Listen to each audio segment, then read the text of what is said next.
morning, Mighty Falcons. Welcome to a new episode of the Dot 138. I'm your host, Esteban Baron. And I'm Enoch. Welcome to our latest episode. We're bringing another week of fun news segments and some important announcements. So let's get right into it. If you have still not turned in a skill-issue laptop, remember to return it to the library when you can. All school laptops are to be returned before the end of the school year. Also, starting Monday 2nd, textbooks can be checked in if not used in room 121. Junior classes, we are still collecting dues. All juniors interested in attending this year's prom must pay dues to purchase the prom invitation. Dues are still $17 and can be paid in the room 309 to Ms. Gonzalez. Congratulations to our Lady Falcons school softball team, head coach Jesus Garza and his assistant coaches for having qualified in the second seed in 32-6A and will now face the Lady Eagles of Mission tonight at 7 p.m. in the bi-district rounds of the 6A state playoffs. There will be a media club meeting on Monday. Media club members will be discussing the behind-the-scenes video of the mariachi and the annual film festival showcase. And now this is what I found out for our segment, This Day in History. Take a look. On this day in history, we're going to be talking about Joan of Arc, who relieved the city of Orleans from English control. Joan of Arc, who joined the French in the 100 War at only 16 years old after hearing the voice of God, who told her she was the one to help France win the war and claim the throne for her king. On April 29th, Joan of Arc took a small force of troops to the city of Orleans and took the city by storm. She would lead many skirmishes and battles, although she would not come out unscathed. She would be hit with an arrow, but quickly dressed her wounds and rejoined the battle. She managed to drive the English out of the city and claim victory. She would lead many more battles into English-occupied cities and triumph over them too. Sadly, she was captured and taken by the English, where she was tried for heresy and being a witch. She was later burned at the stake, but she became a symbol for the French and was recognized by the Roman Catholic Church. This is Enoch for the Dot 138. Hello, my name is Joe Espinosa, and I'm here with the Dot 138 to ask the students and teachers of LFHS what their favorite childhood memories are and why. What would you say your favorite childhood memory is and why?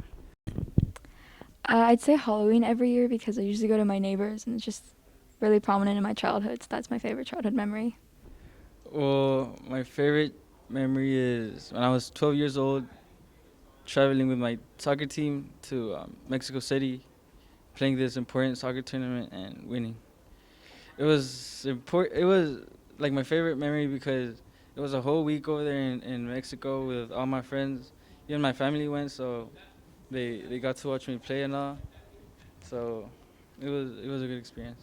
One that I'm thinking of is where I used to take my stepdad and do barbershop with him. He would sit down in a chair and I'd put a sheet around his neck and then I'd put shaving cream on his face and shave him and then comb his hair, and he would be my customer, and he just loved it, and it made me his favorite. Every year when I was small, we would go to the beach and we would rent condos, and every single year we would always forget to bring a net to catch fish. So anytime we were at the beach, we would be sitting at the edge and we would see the little fish, and my dad, he would use his shirt and he would literally just scoop out all the fish, and that's what we would do to catch. And it's really meaningful because it means you don't really need to bring tools or anything to have fun. So it was really fun. Playing football with my grandpa. And why is that your favorite memory? Because he used to be a football coach and I really miss him. Favorite childhood memory? I'd have to say my favorite memories of childhood, I don't have just one, would be playing sports with my brothers. And why would you say that?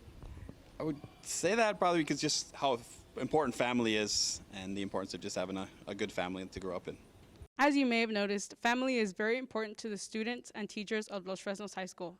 Thank you for watching. That's all for today. Signing off with the Dot 138. My name is Joe Espinosa. Make note, for the first time since the start of the pandemic, LFH's juniors and seniors will have a prom to celebrate this year. This year's prom theme is Midnight Masquerade, just for the occasion. For those still interested in attending prom, invitation prices have increased and today's your last chance to buy one. Reminder, paid dues are required to buy an invitation. If you are bringing a prom date from outside of the campus, make sure to stop by the front desk to pick up a form that will be due when you purchase or pick up your prom invitation. LFHS will be hosting 2 Saturday academies for the upcoming U.S. History EOC exam. Saturday academy dates will be on April 30th and May 7th. Transportation will be provided, and you can also use this opportunity to make up hours if needed. Earlier this semester, Teacher of the Year for our campus was selected, so shout out to Dr. Rivera, who teaches physics in the 200 wing. Congratulations for being Teacher of the Year for LFHS campus. Your excellence as an educator inspires all of us. Here's a look at what our media crew captured when we had a chance to talk to him.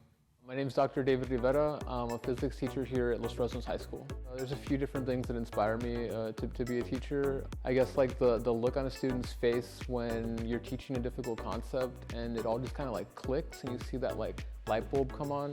To see that student experience growth and have success down the line like on a future test. And then that experience when you give fist bumps and high fives to know they really like mastered the content you wanted them to achieve. But also just from a deeper perspective, I do have like a strong desire that I want to provide my students with the highest quality education possible. Thank you for the amazing interview, Dr. Rivera. That is it for this week's announcements. Hope everyone has a good weekend, and for those attending prom, hope you have fun tomorrow. I know, I'm looking forward to it. Alright guys, thanks so much for watching. I'm Enoch. And I'm Asan. Stay tuned for next week's episode. Now back to you, first period teachers.